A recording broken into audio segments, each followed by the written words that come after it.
ఇప్పుడే చంపేయండి. వెళ్ళమ్మా.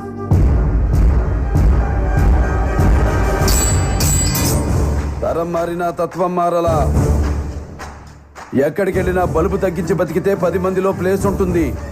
పద్ధతిగా బతికితే 10 ఏళ్ల లైఫ్ ఉంటుంది.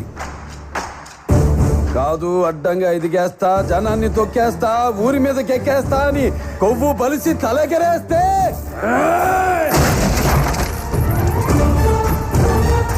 తలకాయ కోస్తా. You have only 6 hours of time. ఆ తర్వాత ఇక్కడ కనిపిస్తే ఇక ప్రపంచానికి కనిపించావు. Get out of my city! Get out of my city! Get out of my city!